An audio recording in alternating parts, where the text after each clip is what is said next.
Hello students, कैसे हैं आप सभी लोग।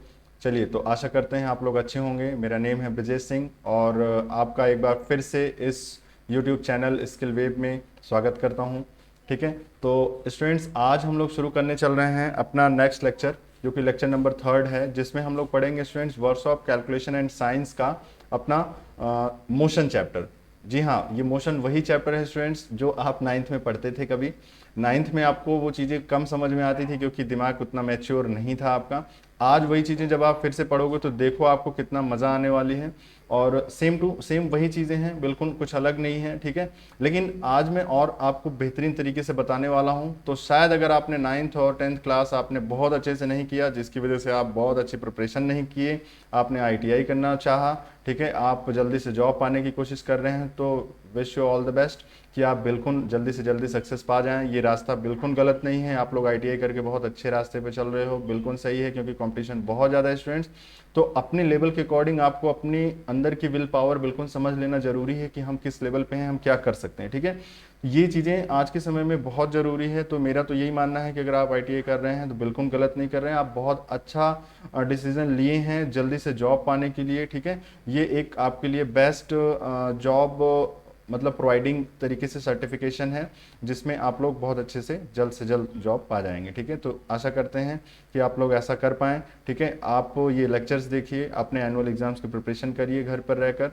ठीक है, तो चलिए आज workshop calculation and science first का जो हम लोग 3rd चैप्टर है वो बेसिकली साइंस से रिलेटेड है। स्टूडेंट्स, ये जो सब्जेक्ट है ये दो तरीके से देखा जाए तो कैटेगराइज है। ठीक है तो एक ही साथ, लेकिन ये दो तरीके से कैटेगराइज है। कैसे?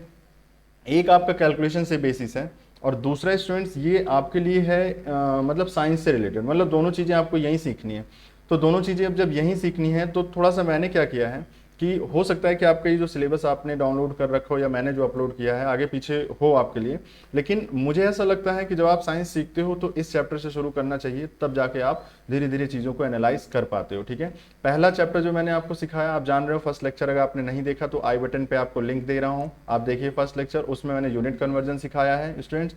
और उसके बाद फिर नेक्स्ट जो सेकंड क्लास हुई है उसमें मैंने आपको बोर्ड माउस कैलकुलेशन टेक्निक सिखाया और शायद उसमें वो मैंने साइंटिफिक कैलकुलेटर सिखाया। ठीक है, और आपको फ्रैक्शन से रिलेटेड सिखाई मैंने बातें, जिसमें आपको मैंने फ्रैक्शन की कैलकुलेशन कैसे करते हैं, एडिशन, सब्ट्रैक्शन, ठीक है, डिवीजन, मल्टीप्लिकेशन मतलब गुणा भाग जोड़ घटाना, ये कैसे करते हैं, और एलसीएम एचसीएफ लेना सिखाया है आपको। ठीक है, तो स्टूडेंट्स अगर आपने नहीं देखा तो वो क्लासेस आप जरूर देखिए। ठीक है, उसमें भी मतलब आप समझिए कि वो दोनों क्लासेस आपको आपके एग्जाम में, आपके आने वाले ITI एनुअल एग्जाम में एटलीस्ट 2 मार्क्स 3 मार्क्स आपको जरूर देके जाएगा। ठीक है स्टूडेंट्स, ये मैं आपसे वादा कर रहा हूँ, निश्चित रूप से वहां से आता है, हर बार आता है, 1-2 क्वेश्चन हर बार आते हैं। जितने भी आप क्लासेस देख रहे हो सब में नियरली आपको 1 to 2 मार्क्स जरूर मिलेंगे, ये निश्चित है। ठीक है, उसी तरीके से मैंने कंटेंट लिया ही है, आपको मल्टीपल चॉइस क्वेश्चन करवाता हूँ, ये बेस्ट तरीका है आपके लिए, क्योंकि आपके एग्जाम में मल्टीपल चॉइस क्वेश्चन आते हैं। पहले आप शॉर्ट में ये जल्दी जल्दी थ्योरी पढ़िए, उसके बाद फिर उसके जस्ट बाद मैं आपको एक मल्टीपल चॉइस क्वेश्चन का सेशन देता हूँ, जिसमें आपको मल्टीपल चॉइस क्वेश्चन मैं साथ में सिखाता हूँ। ठीक है, तो मुझे नहीं लगता कि इससे बेस्ट तरीका और कोई हो सकता है, इसी वजह से मैं इस तरीके से पढ़ा रहा हूँ। ठीक है, तो उम्मीद करता हूँ कि आपको ये बहुत अच्छे से स्टूडेंट समझ में आ रहा होगा। ठीक है, अगर आता है तो प्लीज़ अपने दोस्तों को भी शेयर किया करिए, ये मेरी रिक्वेस्ट है। और हाँ, एक आपके लिए मतलब थैंक यू भी मैं बोलना चाहता हूँ, बिकॉज व्यूज़ बढ़े हैं तो मुझे लगता है कि आपका इंटरेस्ट बढ़ रहा है। ठीक है, आप धीरे धीरे इस चीज़ों को सीखने के लिए कोशिश कर रहे हैं घर पर रह के अपने। ठीक है, तो जैसे इंस्टीट्यूट ओपन होता है आप इंस्टीट्यूट जाइए, बट आप पढ़ते रहिए। ठीक है, अगर आपको ये वीडियो कंटेंट अच्छे लगते हैं तो बिल्कुल शेयर करिए, नहीं लगते तो मैं बिल्कुल नहीं कहूँगा कि आप शेयर करिए। ठीक है, यूट्यूब पे बहुत सारे टीचर्स हैं, लेकिन मैंने देखा कि ITI वाले स्टूडेंट्स के लिए कोई कुछ नहीं कर रहा है, तो मैं सोचता हूँ कि क्यों, जब सारे कोर्सेज का हो रहा है तो फिर ITI वाले ही बच्चे क्यों पीछे रहें। तो उसके लिए मैंने आपके लिए बेस्ट एकदम फिल्टर्ड कंटेंट है, ये मैं आपके लिए पढ़ा रहा हूँ, आप मान लीजिए इस बात को।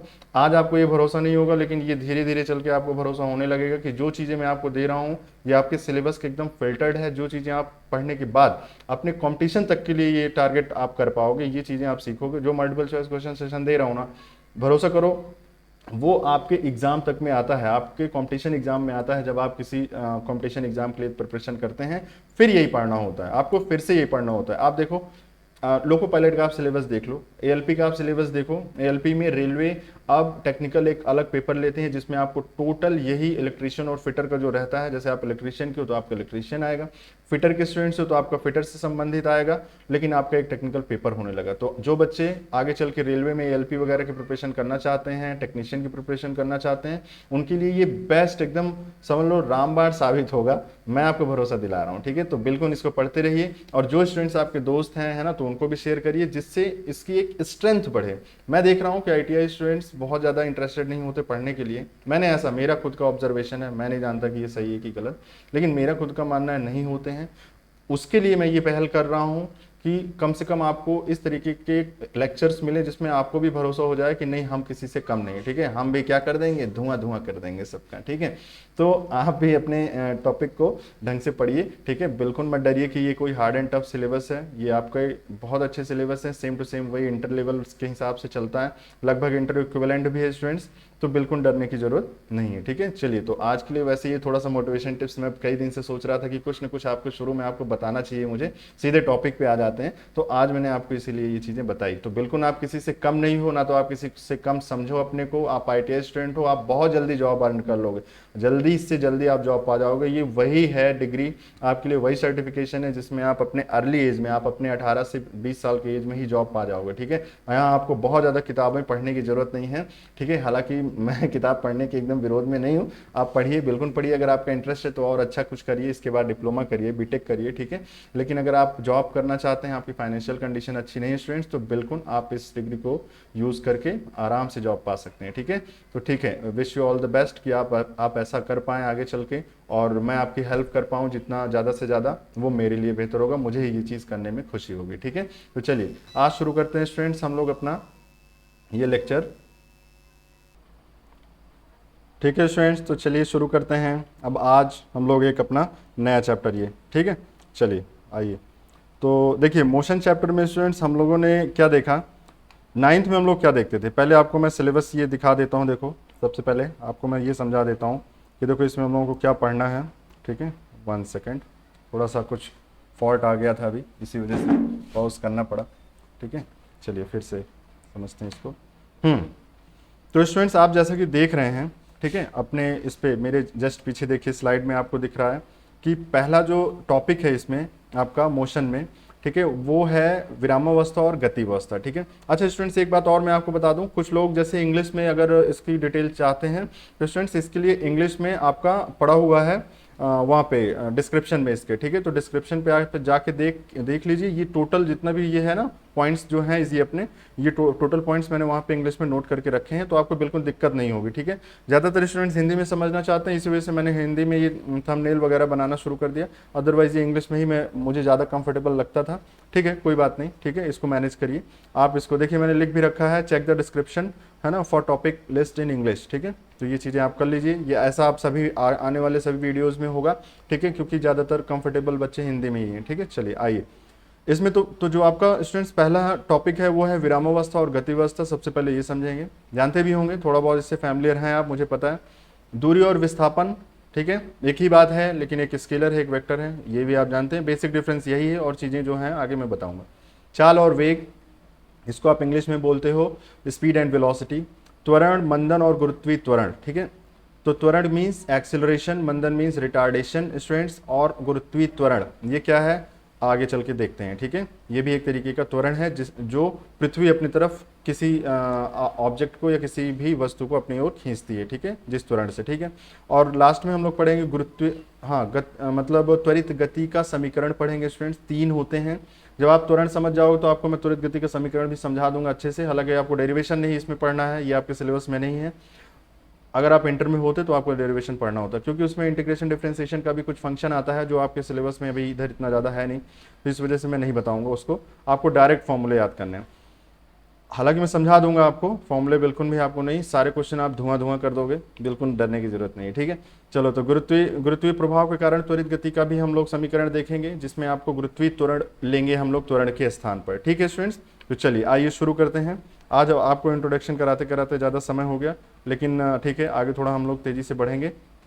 ठीक है, आइए तो सेकंड स्लाइड देखिए अपने लेते हैं, और सेकंड स्लाइड में आपके लिए है state of rest and motion. ठीक है, तो state of rest and motion क्या है वो हम लोग चलते हैं समझने के लिए। ठीक है, चलिए स्टूडेंट्स आपको मैं बता दूं, शुरू करते हैं, आपको मैं बता दूं कि दुनिया में चीज़ें दो ही तरीके से हैं, या तो रुकी हुई हैं और या तो चल रही हैं, ठीक है, या तो रुकी हुई हैं और या तो फिर मूव कर रही हैं। मतलब कहने का मतलब है जो अपनी जगह को बदल रहा है, सिंपल भाषा में जो अपनी जगह को बदल रहा है बच्चों, वो अलग एक स्टेट हो गई, मतलब एक अलग अवस्था हो गई।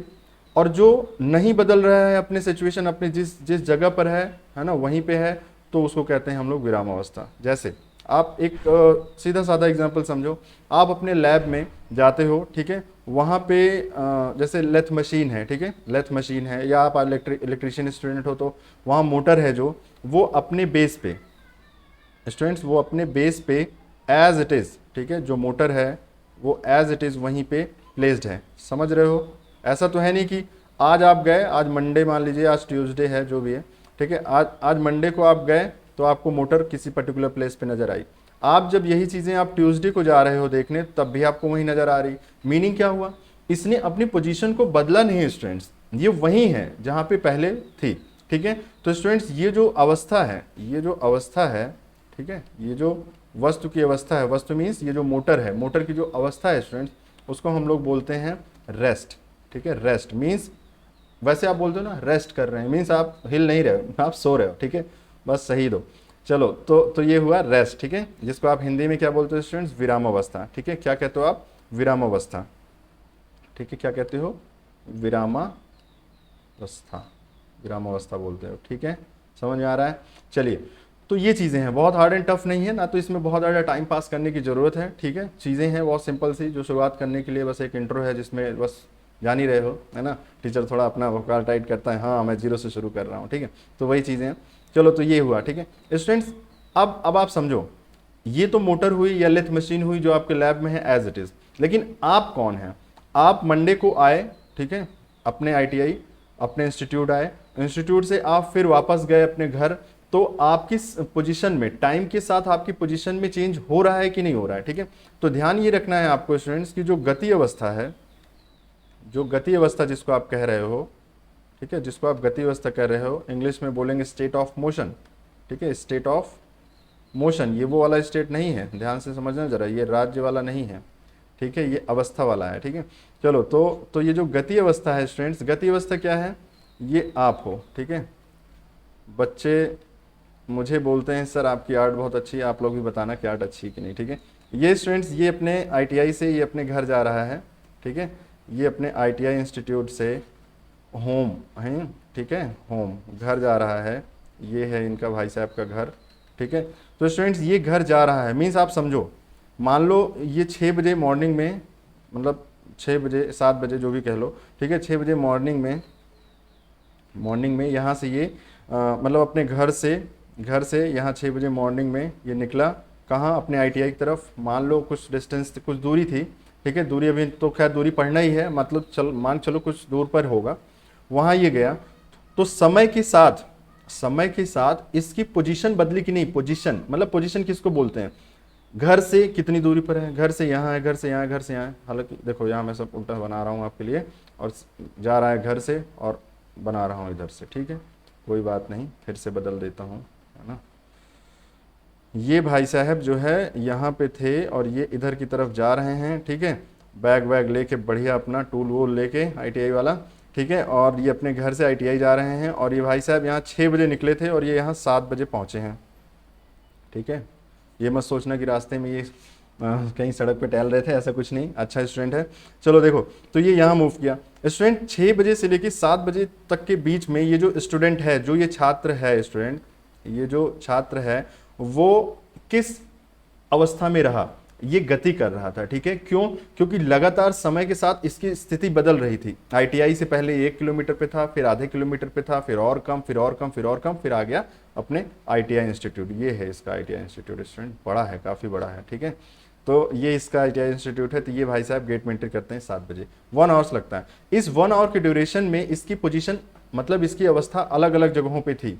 अलग अलग जगह पे होने के साथ, जब हम लोग मतलब कहते हैं टाइम के साथ अलग अलग अवस्था में होने पर, ये जो छात्र है ये किस कंडीशन में है, किस अवस्था में है स्टूडेंट? तो ये स्टेट ऑफ मोशन में है, मतलब ये गति की अवस्था में है। ये क्या कर रहा है स्टूडेंट? गति कर रहा है, ठीक है, सिंपल सी भाषा में। अब आपको डेफिनेशन जैसे कुछ समझना है तो आपको किसी को बताना हो तो कैसे बताओगे? अगर कोई वस्तु अपनी अवस्था को समय के साथ नहीं बदल रहा है, एज इट इज वही है जहां पहले था, तो वो स्टेट ऑफ रेस्ट है, मतलब वो विरामावस्था है।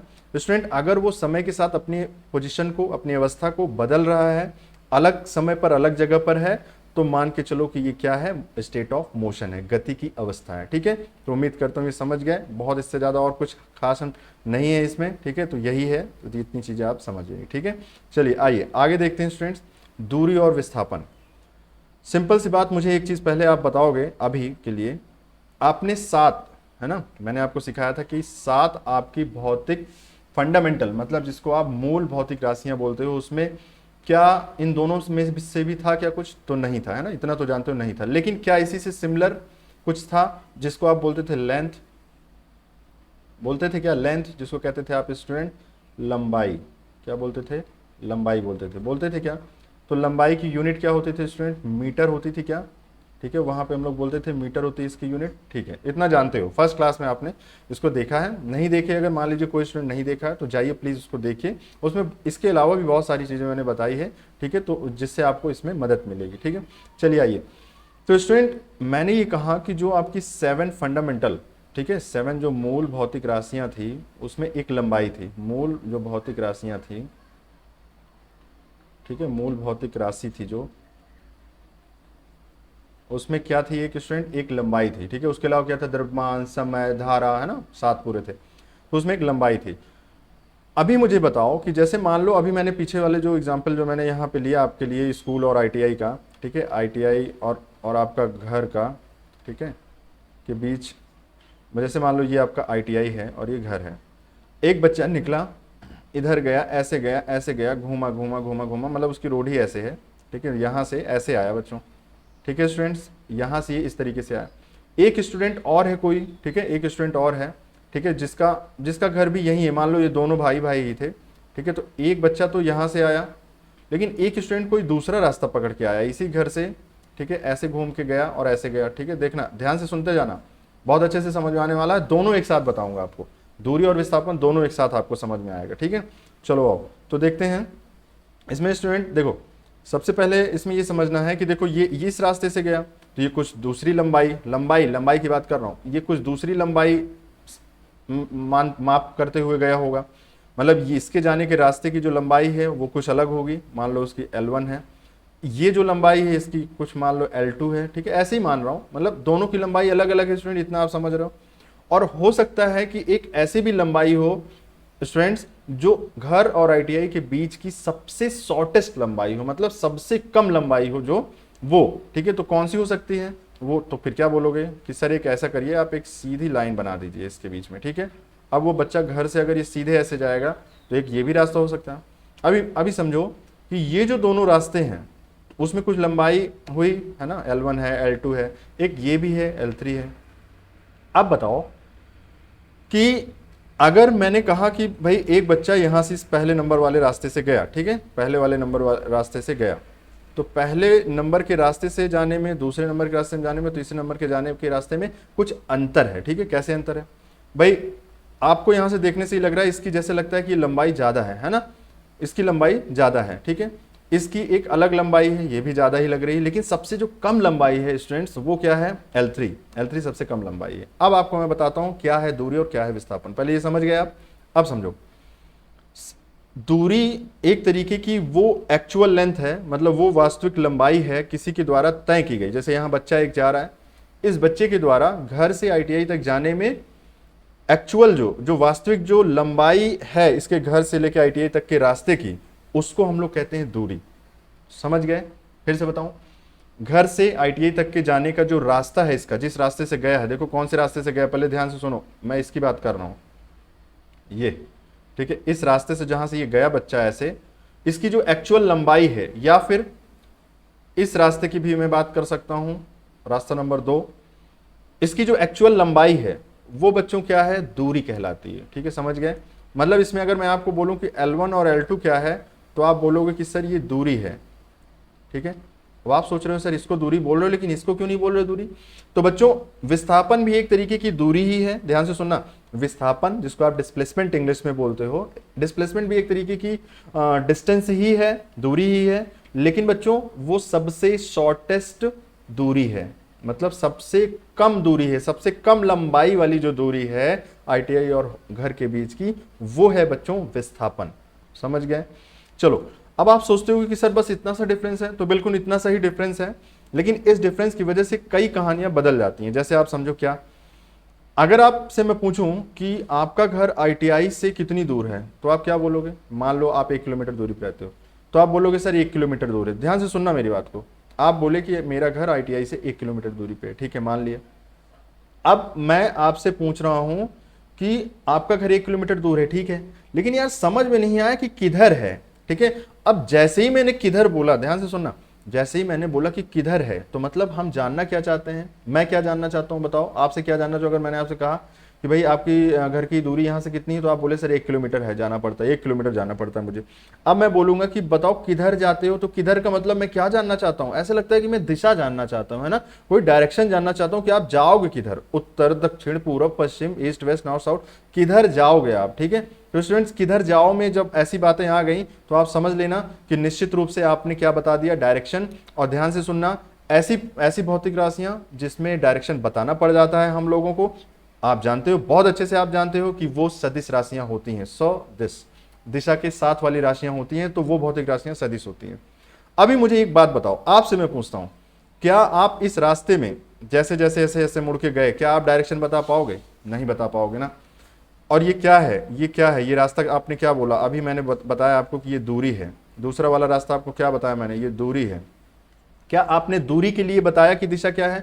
क्योंकि अगर आप पहले इधर जाओगे, फिर ऐसे जाओगे, फिर ऐसे जाओगे, फिर ये ऐसे दाएं बाएं करते हुए आप घुमा के एकदम मक्खी जैसे घूम के घर पहुंचे, तो क्या आप बता पाओगे कि किस रास्ते में मतलब आप किस दिशा में गए हो? नहीं बता पाओगे। आप तो देखा जाए तो आप सभी दिशा में चले गए, आप तो सभी दिशा का मतलब आपने कोई दिशा उषा नहीं बताया, ठीक है, कोई डायरेक्शन आपने नहीं बताया, आप नहीं बता पाओगे, डायरेक्शन बता ही नहीं पाओगे दूरी के केस में, है ना। इसका मतलब क्या हुआ बच्चों? जो ये दूरी है स्टूडेंट, वो है आपका स्केलर क्वांटिटी, स्केलर क्वांटिटी, ठीक है, मींस बच्चों अदिश राशि है। भाई जब शुरू में ही मैंने बोल दिया और साथ में मैंने लिख दिया यहाँ दूरी और विस्थापन, तो इसका मतलब ऐसा लगता है कि दोनों एक ही बात है। तो है तो दोनों एक ही बात, एक ही मतलब फीलिंग तो एक ही देती हैं, लेकिन कुछ अंतर है जो वो हम लोग समझ रहे हैं, ठीक है। पहला अंतर है कि जो दूरी है स्टूडेंट, वो है अदिश राशि। लेकिन अब आपसे मैं फिर पूछता हूं, क्या आप विस्थापन के लिए बता ले जाओगे? अगर मैंने आपसे पूछा कि आपका घर कितनी दूर है, आपने बोला 1 किलोमीटर। अब मैं जब पूछा कि भाई आपका घर किधर है, तो आप बोलोगे सर आईटीआई से पूर्व की दिशा में है, ईस्ट की डायरेक्शन में मेरा घर 1 किलोमीटर दूर है। तो आप डायरेक्ट उंगली ऐसे करोगे और उंगली लगा के बोलोगे कि सर मेरा घर 1 किलोमीटर दूर है, यहां से आईटीआई से 1 किलोमीटर दूर ईस्ट डायरेक्शन में है, ठीक है, समझ गया। अब जब आपने ईस्ट बोल दिया, कहने का मतलब अभी आपने दूरी बताया, तो दूरी बोला 1 किलोमीटर, ठीक है, 1 किलोमीटर, तो यहाँ दिशा विशा की तो कोई जानकारी हो नहीं पाई, तो खत्म काम। लेकिन अगर बच्चों आपने बोल दिया, अगर आपके बोलने का तरीका ऐसा है कि सर ये 1 किलोमीटर इन ईस्ट डायरेक्शन, 1 किलोमीटर इन ईस्ट डायरेक्शन, ठीक है, तो 1 किलोमीटर तो आपने मैग्नीट्यूड बता दिया, मतलब परिमाण बता दिया, ठीक है, परिमाण इसका बता दिया बच्चों, ठीक है, मैग्नीट्यूड आपने बता दिया। लेकिन आपने यहां क्या बताया? ये जो ईस्ट आपने बोला है बच्चों, ये क्या है जरा बताओ मुझे। ईस्ट ये आपने क्या बोल दिया अभी? ईस्ट इज द डायरेक्शन, मतलब जो पूर्व है वो है आपकी डायरेक्शन, समझ रहे हो। तो देखो परिमाण मतलब मैग्नीट्यूड और प्लस डायरेक्शन जब आ जाता है दोनों, तो वो क्वांटिटी हो जाती है स्टूडेंट वेक्टर क्वांटिटी, जानते हो, अच्छे से समझ रहे हो, मींस सदिश राशि स्टूडेंट, सदिश राशि, ठीक है, सदिश राशि हो जाता है स्टूडेंट, वो हो जाता है सदिश राशि, ठीक है। तो जब मैंने ईस्ट डायरेक्शन बता दिया बच्चों, तो देखो अब आप बता सकते हो, जैसे आप समझो मैंने कहा कि ये है नॉर्थ, साउथ, ईस्ट और वेस्ट।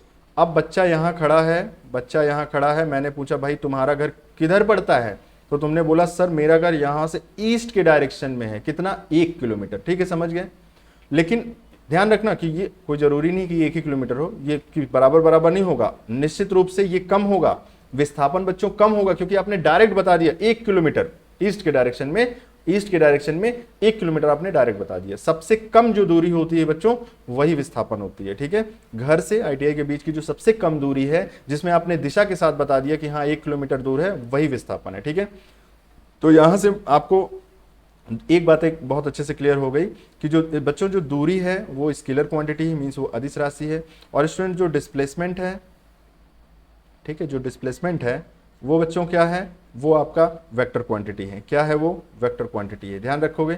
तो ये एक बेसिक डिफरेंस है। देखो अब ईस्ट डायरेक्शन मैंने बोला था, तो ये जैसे ईस्ट डायरेक्शन है तो यहाँ से देखो 1 किलोमीटर ईस्ट डायरेक्शन में, ठीक है, यही बताना था मुझे। बाकी ये क्या है, एक तरीके से लंबाई, मतलब एक तरीके से एक तय की गई लंबाई है, ठीक है, किसी भी वस्तु द्वारा तय की गई लंबाई है, ठीक है। तो दूरी क्या है, स्केलर है, और विस्थापन क्या है, वेक्टर है, और दोनों क्या है, एक तरीके की लंबाई मापन के लिए भौतिक राशियां हैं, ठीक है, लंबाई के लिए एक तरीके की भौतिक राशियां हैं, ठीक है। उम्मीद करता हूं समझ गए बच्चों, ठीक है। बहुत अच्छा सा एग्जाम्पल मैंने लिया है, आपको पता है मुझे कि आप समझ गए होंगे, ठीक है। बहुत ज़्यादा अब इसमें टाइम वेस्ट नहीं करते हैं, आगे बढ़ते हैं, ठीक है। साथ ही साथ मैं आपको बताता हूं कि दूरी और विस्थापन में जो आपने इसमें पढ़ा, तो एक चीज़ें और साथ में समझ लो कि दूरी और विस्थापन के लिए बच्चों एक तो स्केलर और वेक्टर वाली चीज़ें क्लियर हो गई। आपको छोटे छोटे पॉइंट समझना है कि जो सबसे कम दूरी है, जो सबसे, इसको मैं मिटा दूं ये लेंथ वेंथ वाला सिस्टम, ठीक है, ये आप समझ गए, ठीक है। स्क्रीनशॉट ले लो, अगर लेना चाहो तो स्क्रीनशॉट ले लो, ठीक है, जिससे आप नोट्स बना लेना, ठीक है, क्योंकि ये आपको जो PDF नोट्स रहेगी टेलीग्राम पे उस पर भी ये नहीं मिलेगा जब मैं यहाँ से मिटा देता हूँ तो, ठीक है, क्योंकि लास्ट में ये सेव होता है, ठीक, ये जानते हो। फर्स्ट क्लास में इसको पढ़ो, अगर नहीं पढ़े हो तो, ठीक है, फर्स्ट क्लास में जाओ इसको पढ़ो। चलो देखो, तो सबसे जो कम दूरी है वो क्या कहलाती है, विस्थापन, विस्थापन कहलाती है, ठीक है स्टूडेंट। विस्थापन सदिश राशि है, जान गए, और दूरी क्या है, अदिश राशि है, ये भी समझ गए, ठीक है। तो ये चीजें यही समझ ली, इसलिए मैं नहीं बता रहा हूं। मात्रक की अगर बात करो, ध्यान से सुनो, मात्रक की अगर बात करो तो दूरी का भी मात्रक लंबाई का ही मात्रक है, मतलब मीटर में ही मेजर करोगे आप, ठीक है, मीटर में। और बच्चों अगर आप मतलब दूरी और विस्थापन दोनों का जो मात्रक है वो मीटर ही है, ठीक है, दोनों के लिए, ठीक है, दोनों का, ठीक है स्टूडेंट, वो दोनों का है, ठीक है। चलो ये समझ गए। स्केलर और वेक्टर आप समझ गए, ठीक है भाई। दूरी क्या है, अदिश है, और बच्चों विस्थापन क्या है, सदिश है, ठीक है, सदिश, ठीक है, सदिश राशि, सदिश है, समझ गए। तो ये है इसका बेसिक डिफरेंस। अगर थोड़ा बहुत और मैं आपको एडवांस तक ले जाऊं थोड़ा सा, तो इस बच्चों आपको मैं बता दूं कि आपका जो विस्थापन है वो निगेटिव भी हो सकता है, लेकिन दूरी समय के साथ हमेशा बढ़ती है। अगर कोई भी वस्तु गति कर रही है तो दूरी हमेशा समय के साथ बढ़ती ही चली जाती है, लेकिन बच्चों विस्थापन नहीं बढ़ता। विस्थापन हो सकता है कम भी हो जाए। मैं आपको छोटा सा एग्जांपल यही बताता हूं। एक बच्चा गया अपने घर से, मतलब ITI से घर, उसने कहा 1 किलोमीटर रेस, ठीक है, गया, उसके बाद ये वापस वहीं से वहीं लौट आया फिर से, तो विस्थापन इसने कितना तय किया, विस्थापन बच्चों 0 आया। क्यों? क्योंकि जितना मान लो 15 मिनट में ये गया घर और वहां से वापस आ गया, तो ये अपनी उसी पोजीशन को फिर मेंटेन कर लिया। तो पोजीशन एक, मतलब जैसे मान लो 15 मिनट में ये गया घर और वापस आ गया उसी जगह पे, तो अगर मैं पूछूं व्हाट इज द डिस्प्लेसमेंट, तो डिस्प्लेसमेंट बोलोगे 0। क्यों? क्योंकि इसकी पोजीशन इनिशियल और फाइनल पोजीशन एक ही है, ठीक है। क्योंकि विस्थापन मींस डिस्प्लेसमेंट निकालने के लिए बच्चों आपको इनिशियल, मतलब जहां से शुरू किया और जहां तक गया वहां से शॉर्ट वाला रास्ता पकड़ना है, और वही उसकी दिशा भी बताने लगेगी। हमेशा ध्यान रखना कि जो विस्थापन की दिशा है वो शुरुआत की गई जगह से लेके, मतलब जिसको इनिशियल पॉइंट बोलते हैं, और फाइनल पॉइंट मींस जैसे कि घर यहाँ पे की डायरेक्शन में होगा, इनिशियल पॉइंट से फाइनल पॉइंट की डायरेक्शन में होगा, मतलब इनिशियल से अंतिम बिंदु तक होगा, ठीक है। तो यहाँ पे ITI से घर की तरफ है, तभी तो मैं ईस्ट बोल रहा हूँ ना, आप लोगों को कब से समझा रहे हैं, ईस्ट डायरेक्शन मतलब पूर्व, ऐसे ही होता है, पूर्व दिशा में, ठीक है, पूर्व दिशा में आपका घर, ITI से पूर्व दिशा में, ठीक है। तो ये जो बेसिक डिफरेंस है बच्चों, ये आपके एग्जाम में कभी कभी आ जाते हैं, याद रखो इसको। यूनिट आ जाती है, ठीक है, अदिश सदिश से ये आ जाता है ना। सबसे कम जो दूरी है उसको क्या कहते हैं, विस्थापन कहते हैं। विस्थापन नकारात्मक हो सकता है, लेकिन दूरी कभी भी निगेटिव नहीं हो सकती। उसकी अगर वो बॉडी चल रही है तो वो पॉजिटिव ही होगी। मतलब जैसे मान लो मैंने कहा -2 मीटर विस्थापन है, तो लेकिन -2 मीटर आप दूरी नहीं बोल पाओगे, ठीक है। ये अगर नहीं समझ पा रहे हो, न्यूमेरिकल आने दो, तब समझाऊंगा अच्छे से, और ठीक है, क्योंकि थोड़ा सा आगे है, हो सकता है ना समझ में आई चीजें। अभी के लिए फिलहाल ये आपके लिए जितना है इनफ है, ठीक है। चलो आगे बढ़ते हैं, नेक्स्ट स्लाइड लेते हैं बच्चों, और नेक्स्ट स्लाइड में आपके लिए है चाल और वेग। जी हाँ, ये वही चाल और वेग है जो मोशन वाले चैप्टर में आपको डर लगता था 9th में, ठीक है, कि अरे यार ये वेग, चाल, एवरेज स्पीड, एवरेज वेलोसिटी, ये सब क्या है, बकवास है ना। तो वही चीज़ें आज हम लोग थोड़ा और सिंपल तरीके से मैं आपको बताने की कोशिश करूंगा, आप समझो। चाल और वेग, जैसे बच्चों आपने दूरी और विस्थापन पढ़ा, सेम वैसे ही स्पीड और वेलोसिटी भी होती है, ठीक है। इसकी यूनिट सबसे पहले मैं आपको बताऊंगा बच्चों, इसकी यूनिट होती है, जो मात्रक होता है वो होता है मीटर पर सेकंड, ठीक है। अभी समझो कि चाल क्या है, ठीक है, मात्रक यहीं लिख दे रहा हूँ, बाद में इधर उधर हो जाता है। चलो मात्रक यहाँ लिख दिया मैंने, मीटर पर सेकंड, या फिर आप किलोमीटर पर आवर, ठीक है, कुछ भी लिख सकते हो, ठीक है। ये समय की और ये दूरी की यूनिट होनी चाहिए। चलो आओ आगे बढ़ते हैं। चाल क्या है, ठीक है, तो चाल हाल चाल वाला चाल नहीं है, ये चाल दूसरी चाल है, ठीक है, जिसको आप बोलते हो स्पीड बच्चों, ठीक है। तो स्पीड क्या है, देखो ध्यान से सुनना, किसी समयांतराल में या एकांक समय में, एकांक मीन्स एक कोई भी थोड़ा सा छोटा सा एक अपना नाप लो कि हाँ इतना समय, 1 सेकंड मान लो, 1 सेकंड में चली गई दूरी, ध्यान से सुनो, 1 सेकंड में चली गई दूरी, किसमें, मीटर में ले लो, 1 सेकंड में चली गई मीटर में दूरी क्या कहलाती है, चाल कहलाती है वस्तु की। जैसे समझो मैंने कहा कि आपने ITI से अपने घर मतलब होम तक जाने में, घर तक होम तक जाने में जो आपकी जो चाल रही है वो ये है कि आप 1 सेकंड में, स्टूडेंट 1 सेकंड में आप 10 मीटर जाते हो, ध्यान से सुनो, 1 सेकंड में आप 10 मीटर जाते हो, ठीक है, 1 सेकंड में आप 10 मीटर जाते हो। तो बच्चों आपका जो स्पीड हुआ ना यहाँ पे वो है 10 मीटर, ठीक है, अपॉन 1 सेकंड। तो मतलब इसको लिखने का तरीका क्या हुआ, 10 मीटर पर सेकंड। आप सोच रहे हो, अच्छा कुछ स्टूडेंट ऐसा सोच रहे होंगे कि मैं किस वे में बता रहा हूं, मैं आपको सच बताऊं तो मैं आपको ये नहीं रटाना नहीं चाहता कि आप डेफिनेशन याद कर लो फिर फॉर्मूला याद कर लो, पहले आप फील ले लो, अंदर से समझ लो कि आखिर बताना क्या चाह रहे हैं सर, मतलब आपको क्या समझना है सच में। आप जब किसी को बताओगे कि चाल क्या है तो कैसे आपके अंदर ऐसी फीलिंग आएगी कि यार एक्चुअल में है क्या, चाल है क्या। तो आपको सबसे पहले ये समझना है, सबसे इंपॉर्टेंट बात, कि 1 सेकंड आप नापो, मान लो अपने घड़ी में 1 सेकंड आपने देखा, आप कितनी दूर चले गए, अगर आप चल रहे थे तो आप कितनी दूर चले गए, बस उतनी दूरी नाप लो, वही दूरी ही आपकी क्या है, चाल है, स्पीड है, ठीक है। जैसे मैंने कहा 1 सेकंड में आप 10 मीटर गए, मतलब आपकी जो चाल हो गई वो 10 मीटर पर सेकंड हो गई, 10 मीटर पर सेकंड। पर सेकंड मीन्स 1 सेकंड में, पर सेकंड का मतलब क्या है, चलो लिख देता हूं आपके लिए, पहली बार लिख रहा हूं इसको, ध्यान से सुनो। कहने का मतलब ये है कि पर सेकंड का मतलब क्या है, जैसे लिखा है ना कहीं पे ऐसे लिखा हो पर सेकंड डिवाइडेड बाय सेकंड, इसका मतलब है 1 सेकंड में, ठीक है। इसका मीनिंग मतलब जो हम लोग समझते हैं वो है 1 सेकंड में, पर सेकंड का मतलब जैसे यहाँ लिखा है 10 मीटर पर सेकंड, मतलब 10 मीटर, 10 मीटर, ठीक है बच्चों, 10 मीटर, 1 मिनट वेट,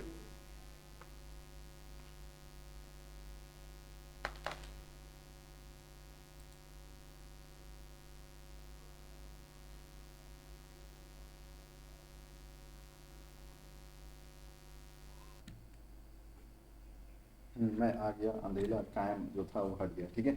चलिए तो 1 minute, wait wait wait wait wait wait, तो लगाया ही नहीं यार, ये लाइट आज बहुत डिस्टर्ब कर रही है, ठीक है। चलो तो स्टूडेंट देखते हैं आगे हम लोग क्या देख रहे थे। हाँ sorry for disturbance, sorry sorry, बिल्कुल माफ़ कर देना भाई। चलो 1 सेकंड में क्या है आपका, 1 सेकंड में जो आपने डिस्टेंस ट्रेवल किया, मतलब आपने जो दूरी तय किया है वही आपका क्या है बच्चों, आपका मतलब वो चाल हो गई, ठीक है। मतलब आप समझो, अब अभी आप पूछो कि नहीं सर डेफिनेशन जानना ही है, तो डेफिनेशन आप समझ लो, कोई प्रॉब्लम नहीं है। देखो इसमें डेफिनेशन ये है बच्चों, स्टूडेंट ये है कि 1 सेकंड में मतलब एकांक समय में चली गई दूरी, केवल आपको इतना समझना है बस, फालतू की चीजें नहीं, एकांक समय में चली गई दूरी क्या कहलाती है, चाल है, ठीक है। बस इससे ज़्यादा नहीं, आपको इतना कोई भारी भरकम मैं चीज़ें नहीं बताऊंगा, ठीक है। ये हुआ। मात्रक बताओ, मात्रक फटाक से बता दो, मात्रक क्या है, दूरी का मात्रक होगा मीटर पर सेकंड। अगर आप सेकंड में लोगे तो मीटर में ले लो, अगर आप किलोमीटर में लेना चाहते हो तो इसको आवर्स में बदल लो, है ना। एकांक समय आप आवर्स भी ले सकते हो। एक घंटे में कितने किलोमीटर जाती है बॉडी, जैसे मान लो मैंने कहा आप कितने कितने किलोमीटर जाते हो एक घंटे में, तो आपने बोला कि सर मैं एक घंटे में 4 किलोमीटर चला जाता हूँ, तो मतलब आपकी स्पीड क्या हो गई, आपकी चाल क्या हो गई बच्चों, 4 किलोमीटर पर आवर, ठीक है। अब आओ समझते हैं कि भाई ये वेलोसिटी क्या है फिर। तो बच्चों वेलोसिटी है, वेलोसिटी भी एक तरीके से आपकी चाल ही है, ठीक है। लेकिन ध्यान से सुनो, जैसे आपने इस वहां पे दूरी और विस्थापन पढ़ा, वैसे यहाँ चाल और वेग पढ़ रहे हैं। तो जब हम वेग की बात करेंगे बच्चों तो हम विस्थापन की बात करेंगे, ठीक है। हम डिस्प्लेसमेंट की बात करने लगेंगे अगर हम वेलोसिटी की बात करना यहाँ शुरू कर रहे हैं। हम जानना चाहते हैं what is the velocity, then we talk about the displacement, not distance, ठीक है। Because the distance applied for speed and for velocity it is displacement, ठीक है। अगर मैं डेफिनेशन की बात करूं, जैसे यहाँ पे आप बोलोगे, जैसे आप इंग्लिश में यहाँ बोलना चाहते हो what is speed, then speed is the मतलब speed is the distance travelled या कवर्ड इन 1 सेकेंड या फिर इन ए यूनिट टाइम, ठीक है, ऐसे करके बोलोगे। वेलोसिटी के लिए बोलोगे तो क्या बोलोगे, एकांक समय में चली गई विस्थापन, ठीक है। तो एकांक समय में, तय लिख लो ठीक लगेगा, तय की गई विस्थापन, ठीक है बच्चों। इससे ज़्यादा आपको मैं कुछ नहीं बताने जा रहा हूँ, ठीक है। ये वेलोसिटी जिसको आप बोल रहे हो वेग, हिंदी में बोल रहे हो वेग, ठीक है बच्चों। इतना ही आपको समझना है, दोनों एक ही बातें हैं। फिर से वही बात मैं रिपीट कर रहा हूँ, ये बच्चों स्केलर क्वांटिटी है चाल, ठीक है, और ये है वेलोसिटी क्या है, वेक्टर क्वांटिटी, ठीक है। उसके बाद मैं छोटे छोटे फॉर्मूले बता देता हूँ, आप खुद ध्यान से समझ जाओगे। ध्यान से सुनो, एकांक समय में तय की गया विस्थापन, तो विस्थापन क्या है, और ये आप समझ गए, समय भी आप समझते हो पहले से, इसको कहते हैं वेग। अगर मैं मात्रक की बात करूँ तो इसका भी मीटर पर सेकंड होगा या फिर किलोमीटर पर आवर होगा, ठीक है, या फिर कुछ भी ले सकते हो, ठीक है। आप सेंटीमीटर भी ले सकते हो, सेंटीमीटर पर सेकंड भी ले सकते हो, कुछ भी ले सकते हो आप, ठीक है बच्चों। तो ये चीजें हैं। अभी समझो, अगर मैं इसकी बात करूं यहाँ पे, अगर मैं पेन, चलो मैं चेंज कर देता हूं इसकी। अगर स्टूडेंट्स मैं बात करूं अगर आपकी चाल की, तो ये बच्चों ये क्या है, स्केलर है, ये क्या है, स्केलर क्वांटिटी है, ठीक है। ये है आपकी स्केलर क्वांटिटी। और अगर मैं बोलूं वेग, तो ये क्या है स्टूडेंट, ये है वेक्टर क्वांटिटी, ठीक है, ये है वेक्टर क्वांटिटी, ठीक है। मतलब ये सदिश राशि है बच्चों, और ये क्या है, अदिश राशि है, ठीक है। तो इस तरीके से आपको डिफरेंस भी समझना है साथ साथ, ठीक है। डिफरेंस ही समझना ही है, बाकी दोनों चीजें एक ही फीलिंग देती हैं। जो मैंने आपको स्पीड के लिए बोला वही आप वेलोसिटी के लिए भी समझोगे, लेकिन जब वेलोसिटी की बात करोगे तो आप यहाँ विस्थापन की बात करोगे, जब आप दूरी की बात करोगे तो यहाँ सॉरी, जब आप यहाँ पे चाल की बात करोगे, मीन्स यहाँ पे चलो चाल लिख देता हूँ आपके लिए, चाल की बात करोगे बच्चों, ये लिखा है, तो आप दूरी की बात करोगे, ठीक है। ऐसे एकांक समय में चली गई दूरी चाल कहलाती है, एकांक समय में तय किया गया विस्थापन वेलोसिटी कहलाता है, ध्यान रखना, ठीक है। और जो इसी तरीके से अगर मैं बात करूं तो वेलोसिटी बच्चों, वेलोसिटी जो है वो आपकी पॉजिटिव, जीरो और निगेटिव हो सकती है। लेकिन बच्चों अगर मैं चाल की बात करूं तो ये केवल आपका पॉजिटिव हो सकता है बस, ठीक है। पॉजिटिव आप दिमाग में रखो और कुछ भी नहीं, ठीक है। तो ये है इसका बेसिक डिफरेंस। अब चलो मैं फॉर्मूला बता देता हूं आपको। फॉर्मूला इसका है, जैसे आपसे मैं बोलूं कि व्हाट इज चाल, तो बच्चों चाल का फॉर्मूला आप बचपन से पढ़ते आ रहे हो, मतलब 9th क्लास से पढ़े हो, ठीक है बच्चों। आपने पढ़ा है चाल बराबर दूरी बटे समय, पढ़ा है क्या, बस वही है ये। अब देखो ना, फॉर्मूले से आप चाहो तो यूनिट बना लो, मात्रक बना लो, ठीक है। दूरी का मात्रक क्या हो गया, दूरी का मात्रक मीटर, और इसका समय का मात्रक हो गया सेकंड, ठीक है। तो ये आपका यूनिट हो गया, ठीक है, तो मीटर पर सेकंड। सिमिलरली अगर इसी तरीके से आप बच्चों वेग जानना चाहो तो वेग के लिए क्या लिखोगे, यहाँ पे दूरी के स्थान पे क्या लिख दोगे, विस्थापन, और कुछ भी अंतर नहीं आएगा, विस्थापन, ठीक है, विस्थापन बटे समय। अब आप इंग्लिश में समझना चाहो तो ये हो जाएगा डिस्टेंस अपॉन टाइम, ये हो जाएगा डिस्प्लेसमेंट अपॉन टाइम, ठीक है। यूनिट फिर वही बात, विस्थापन की भी यूनिट मीटर ही होती है, समय की यूनिट सेकंड होती है, तो मीटर पर सेकंड या किलोमीटर पर आवर, है ना, या किलोमीटर पर मिनट, कुछ भी, मतलब ऊपर आपकी दूरी की यूनिट होगी, नीचे होगी आपकी सेकंड की यूनिट होगी, ठीक है। ठीक है स्टूडेंट्स, तो ये चीजें हैं, तो आपको उम्मीद करता हूं समझ में आ गया होगा, ठीक है। चलो आओ, तो अब देखते हैं हम लोग, ये हो गया दूरी और विस्थापन, ठीक है, समझ गए। फीलिंग समझ में आनी चाहिए आपको कि 1 सेकंड में तय की गई दूरी, मतलब अगर आपने कहा कि 1 सेकंड में सर मैं 4 मीटर चला जाता हूं, तो आपकी 4 मीटर पर सेकंड ही आपकी क्या हो गई, चाल हो गई, बस ऐसे समझना है। ठीक है, चलो आओ आगे देखते हैं। नेक्स्ट देखते हैं त्वरण, मंदन और गुरुत्वीय त्वरण। अच्छा, उससे पहले स्टूडेंट एक स्लाइड और मैं आपके लिए ले लेता हूं। यहाँ एक स्लाइड आपको मैं बता देता हूँ, what is the average speed and average velocity. ठीक है, चलो आओ, वो स्लाइड एक लेना बाकी था, चलो कोई नहीं, लेट्स सी। तो एवरेज स्पीड, ठीक है, औसत चाल, बच्चों एक पढ़ेंगे औसत चाल, तो चलो देख लेते हैं औसत चाल क्या है। ये औसत का क्या मतलब है, एवरेज। ठीक है, एवरेज की मैं बात कर रहा हूं, एवरेज स्पीड। ठीक है, एवरेज स्पीड की बात कर रहे हैं, तो चलो आओ देखते हैं what is the average speed. Average speed मतलब हुआ कि किस मतलब अगर डायरेक्ट आप फॉर्मूले से समझ लो, आपके लिए इतना ही काम का है, मैं सच कहूं तो। ठीक है, बताने के लिए तो और बताऊंगा, लेकिन लंबी हो जाएगी, फिर ये क्लास बड़ी लंबी हो जाएगी। ठीक है, अभी आपको एक्सप्रेशन भी बताना है। सुनो, एवरेज स्पीड, ठीक है, कहने का मतलब ये हुआ, जैसे मान लो आप यहाँ से ITI से चलना शुरू किए, मैं आपको समझाता हूँ पहले, फिर आप उसको अच्छे से समझ लो इसको पहले। ये हो गया घर। तो बच्चों आप ITI से, आप अपने ITI कॉलेज से घर की तरफ गए, ठीक है, ऐसे करके गए, किसी भी रास्ते से गए, मान लो ऐसे करके आप गए। ठीक है, तो यहाँ से आप इस तरीके से गए, मान लो आप यहाँ से गए और थोड़ी देर के लिए आप इस जगह पे 5 सेकंड के लिए रुक गए थे।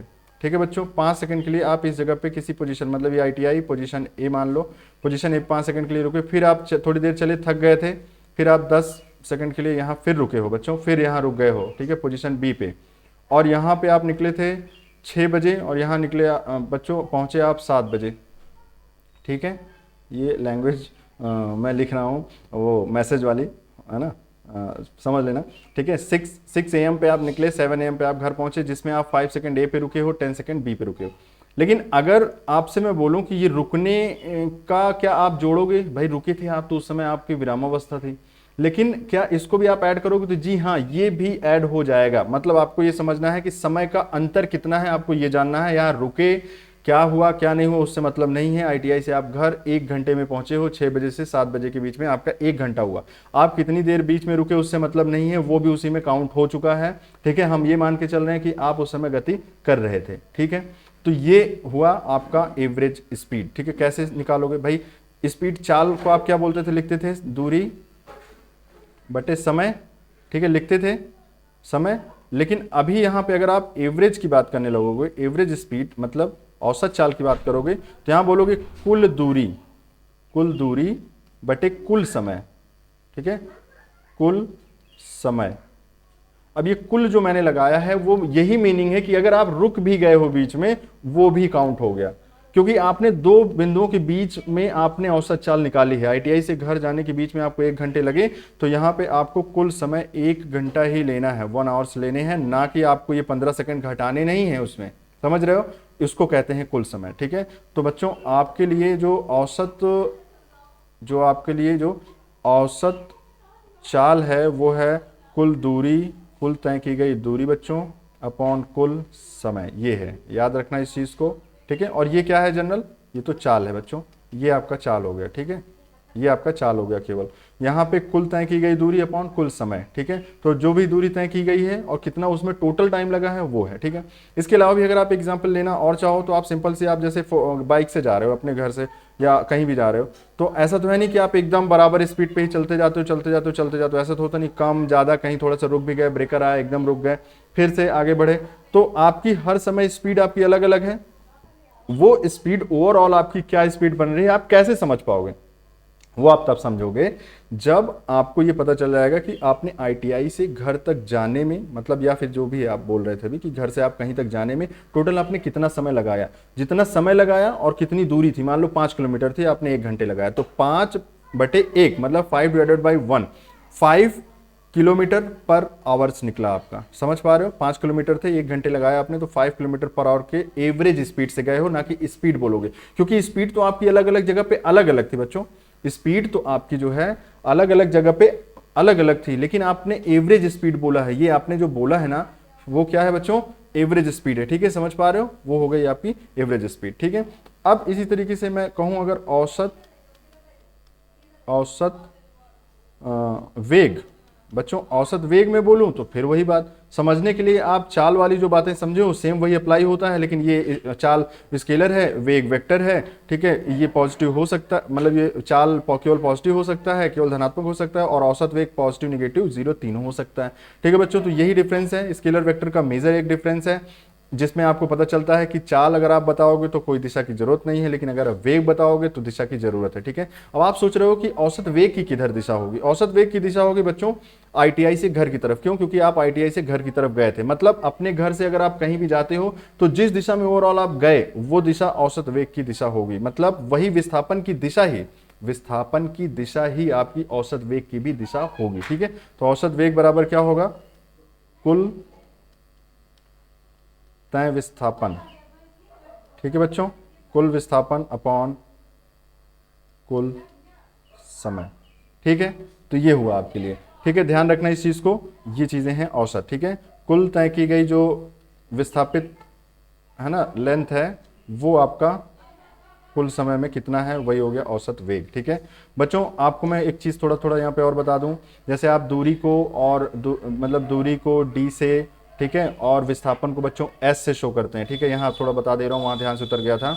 दूरी को आपने डी से और विस्थापन को आपने एस से शो किया है। सिमिलरली इसी तरीके से अगर आप यहाँ चाल की बात करोगे तो वैसे चाल को दोनों वैसे ही हम लोग शो करते हैं।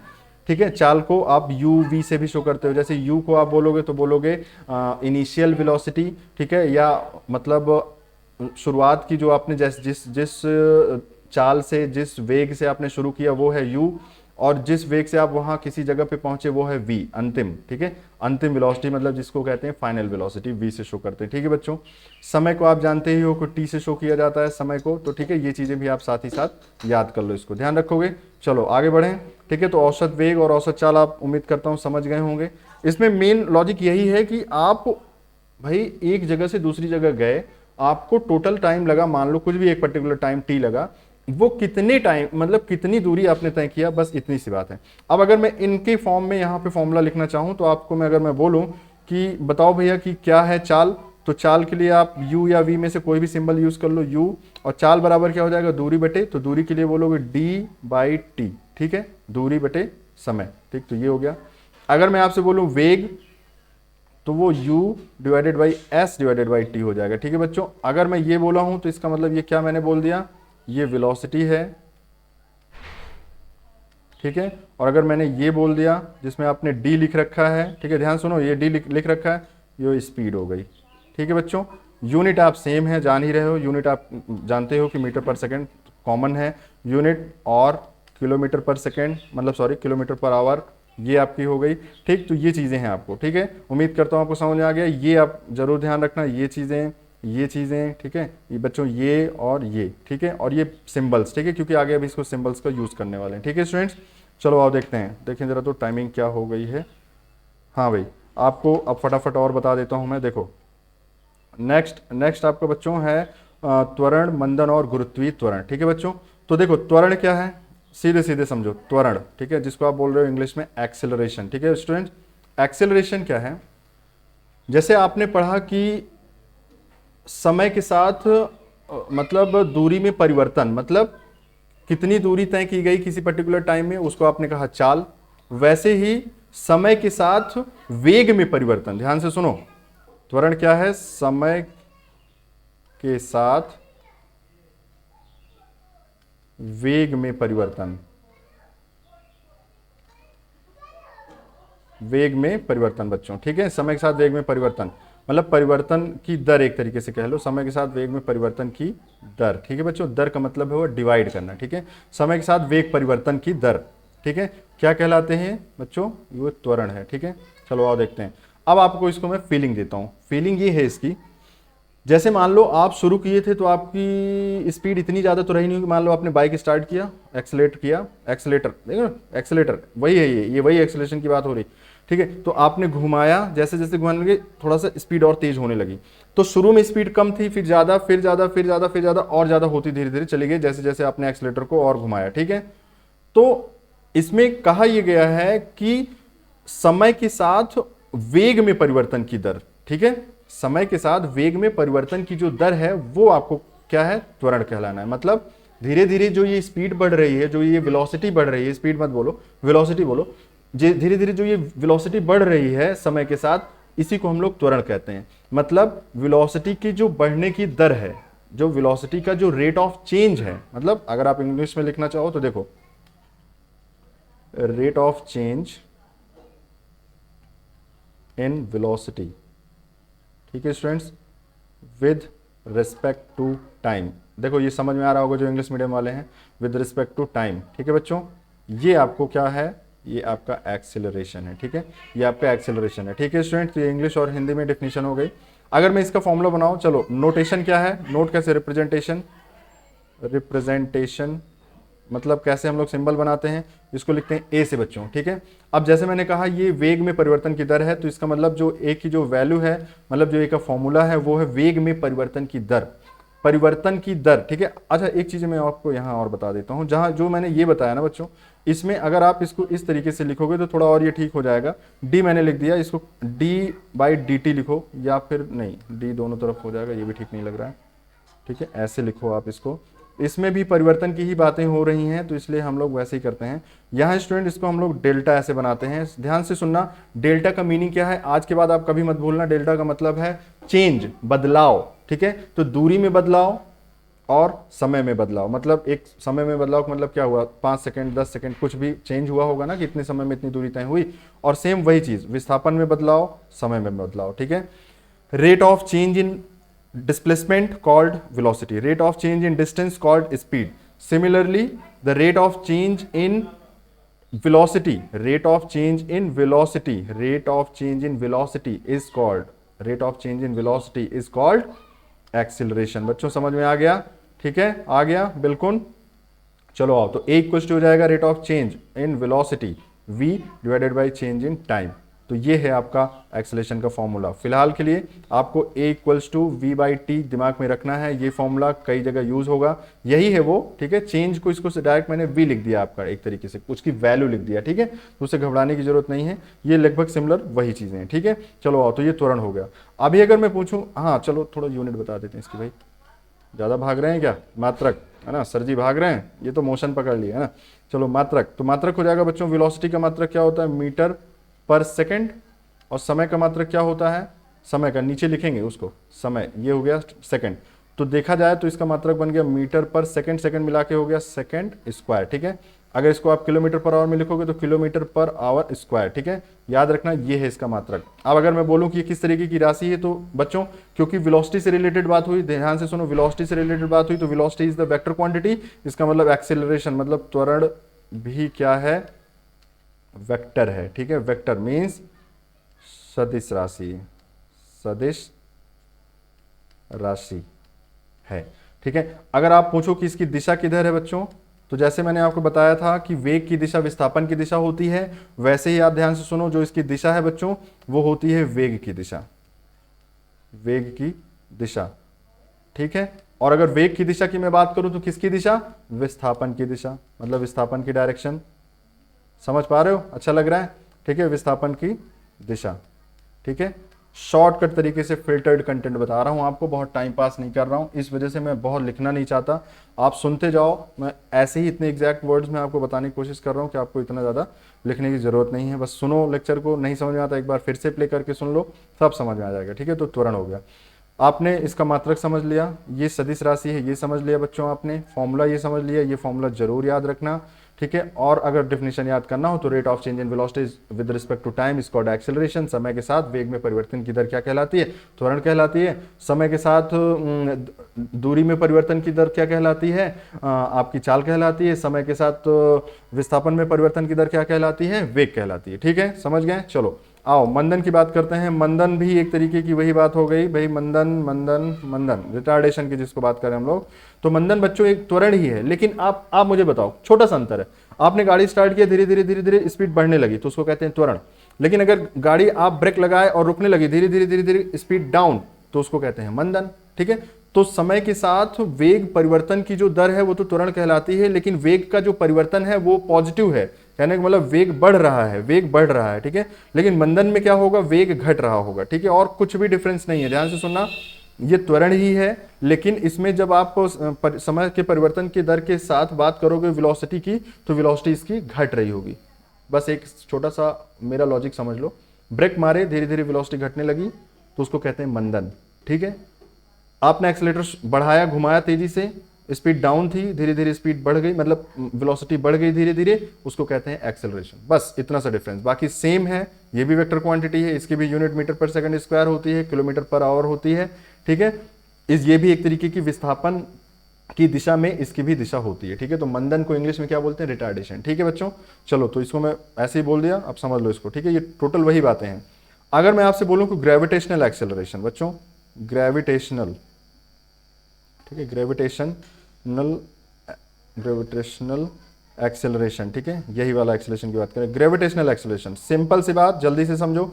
ये है अपनी धरती माता, धरती माता को प्रणाम, ठीक है। अगर आपने कोई भी बॉल ऊपर की तरफ फेंका तो आप जानते हो बच्चों कि बॉल वापस फिर से नीचे आती है उसी पर्टिकुलर जगह पे। अगर सीधे गई है तो सीधे वापस नीचे आएगी, आएगी, निश्चित है ये आएगी, ऐसा नहीं कि चली जाएगी, क्योंकि आपने कोई पलायन वेग से नहीं फेंका। पलायन वेग जानते हो क्या? चलो बता दूं, शायद आपको पता ना हो। 11.7 किलोमीटर पर आवर, नहीं सॉरी, मीटर पर सेकंड, सेकंड होती है क्या? नहीं सॉरी, किलोमीटर पर सेकंड, ठीक है, पर सेकंड 11.7 किलोमीटर अगर ये तेजी से फेंकोगे ना बच्चों, तो ये पृथ्वी पे वापस नहीं आएगी, ठीक है। क्यों होता है वो छोड़ो, अभी इतना जान लो अगर जानना हो तो, ठीक है। इसको समझो, एक बॉल आपने फेंका, वापस नीचे आ गई, तो जिस गति से, मतलब ऊपर गई, धीरे धीरे क्या हुआ? कम होने लगी इसकी स्पीड। कम क्यों हो रही? क्योंकि मंदन हो रहा है, ठीक है। मंदन मैंने यही बोला, वेलोसिटी घटेगी। आपने फेंका लेकिन धीरे धीरे ऊपर जाके वेलोसिटी कम हो गई, फिर वापस वो नीचे आने लगी। वापस नीचे आने लगती तो आपको पता है ना,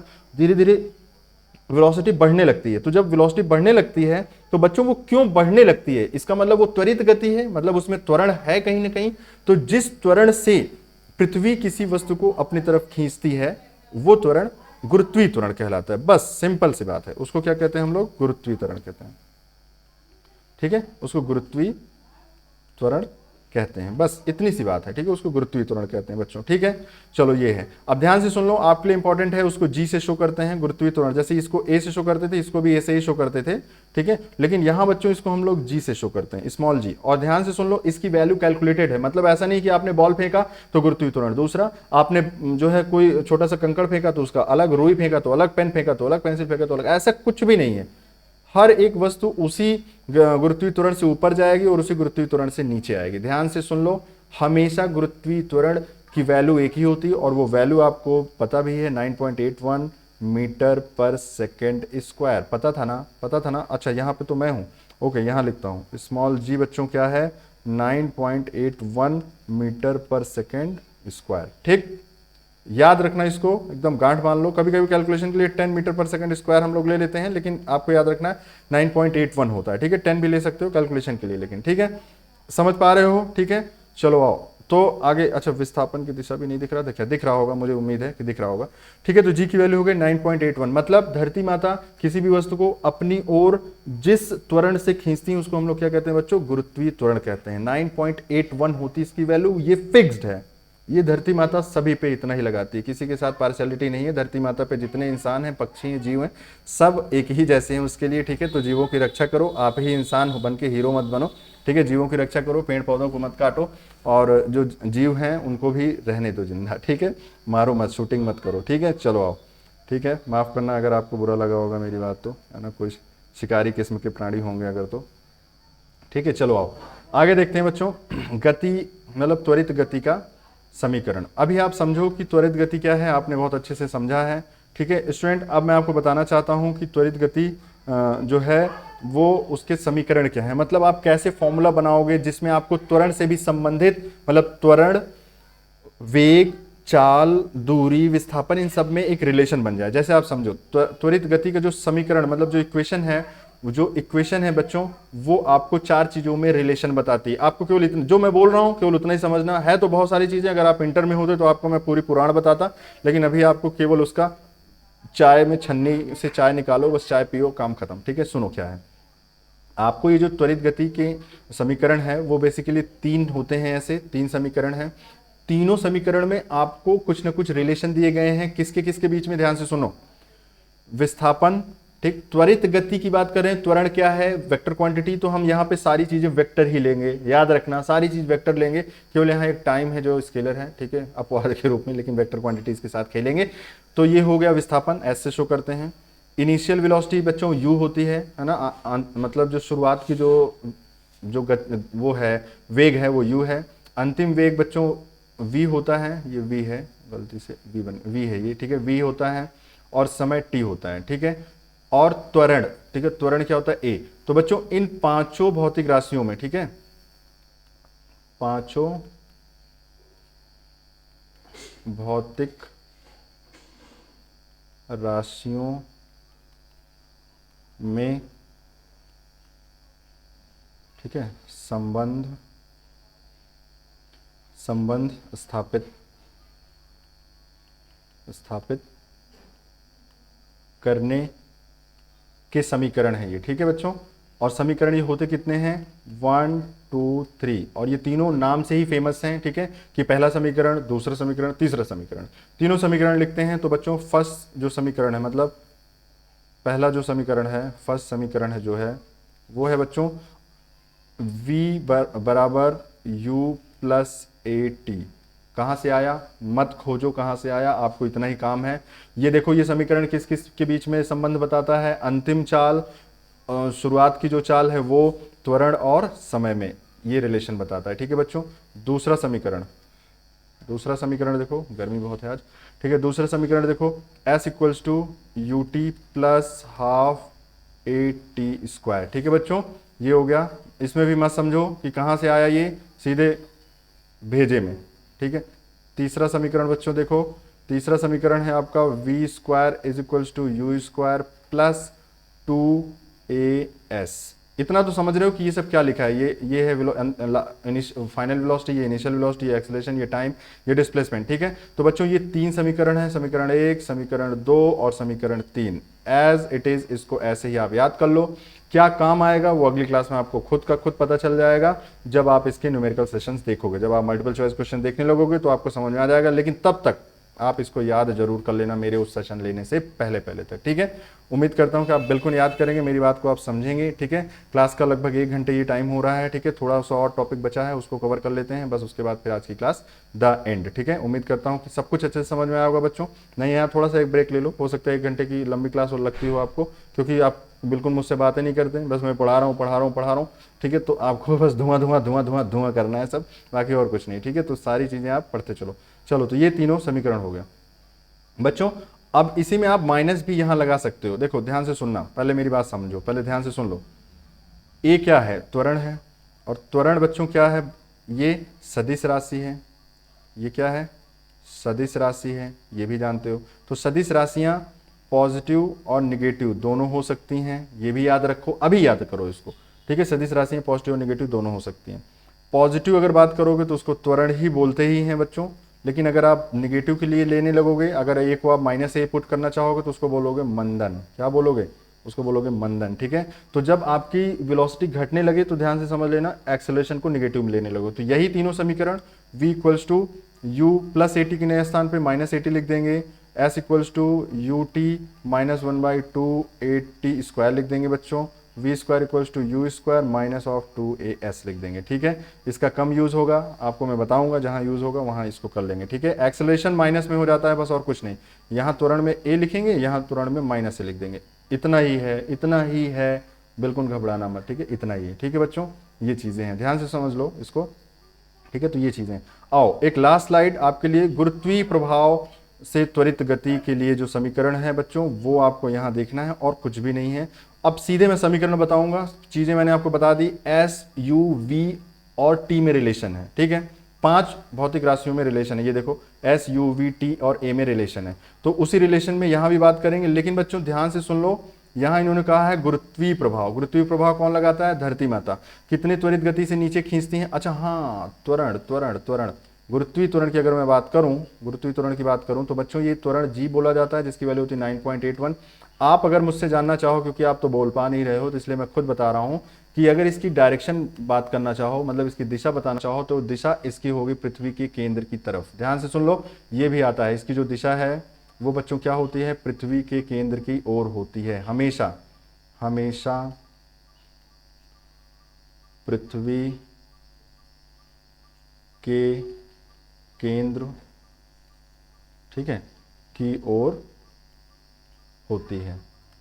किसकी दिशा, गुरुत्वीय त्वरण की, ठीक है, होती है। याद रखोगे, याद रखोगे। चलो, और अगर त्वरण की बात करें तो वेग की दिशा, ठीक है। यहां पे बात करोगे तो हमेशा always always oriented to the direction of centre of earth, ठीक है। चलो, तो गुरुत्वीय त्वरण की वैल्यू होती है 9.81, जान गए, अच्छी बात है। अब सीधे सीधे समीकरण लिखते हैं, तो हो जाएगा v equals to u plus a, जहां लिखते थे बच्चों, जहां ए लिखते थे वहां अब क्या लिख देंगे g, और कुछ भी अंतर नहीं, तो ये हो जाएगा gt, ठीक है। s लिखोगे तो हो जाएगा ut plus g half half half gt square. अगर आप v लिखोगे तो हो जाएगा v square minus u, sorry, v square equals to u square plus 2a, a की बात आई तो जी लिखेंगे s, ठीक है। तो बच्चों ये हो गया गुरुत्वीय प्रभाव के कारण, तो जहां पे आप बॉल को ऊपर फेंकोगे तो वहां ये सब समीकरण वगैरह आप लगाओगे, ठीक है। उम्मीद करता हूं आपको बिल्कुल अच्छे से समझ में आया होगा। आज की क्लास यहीं तक है बच्चों, बहुत ही धमाकेदार जोरदार क्लास हुई है, मुझे भी लग रहा है ऐसा, और अगर आपको भी लगता है तो प्लीज़ सब्सक्राइब करिए, लाइक करिए, ठीक है, और अपने दोस्तों के साथ बिल्कुल शेयर कर दीजिए, ठीक है, क्योंकि आगे चल के और धमाकेदार क्लास होने वाली है। अभी तो बस ये ट्रेलर ही मान के चलो, ठीक है। ट्रेलर तो खैर नहीं है, मूवी हो गई पूरी 1 घंटे की हो गई, ट्रेलर तो केवल 2 मिनट का होता है बस, है ना, 5 मिनट मैक्सिमम, ठीक है। तो बच्चों समझ में आया होगा, ठीक है। Wish you all the best कि आप अपने अपने टारगेट को पूरा कर पाएं और अपने एनुअल एग्जाम में अच्छा मार्क्स गेन कर पाएं, ठीक है। तो चलो, इसी उम्मीद के साथ अगले नेक्स्ट क्लास में हम लोग मिलते हैं, ठीक है, जो कि वर्कशॉप कैलकुलेशन एंड साइंस की जो इसकी नेक्स्ट क्लास है, ठीक है। और उस क्लास में अभी हम लोग क्या पढ़ेंगे बच्चों, चलो आगे ही चल के देखते हैं क्या पढ़ने वाले हैं। मल्टीपल चॉइस क्वेश्चन सेशन अगर बीच में लेना होगा तो बीच में ले लूंगा, अदरवाइज इसको बाद में ले लेंगे, ठीक है। और देखिए ये जो आगे चल के ये जो प्लेलिस्ट आपके सामने आ रही है, ये वर्कशॉप कैलकुलेशन की प्लेलिस्ट है, इसको आप देख लीजिए और बढ़िया से तैयारी करते रहिए, ठीक है स्टूडेंट्स। चलिए, तो ठीक है, all the best, thank you.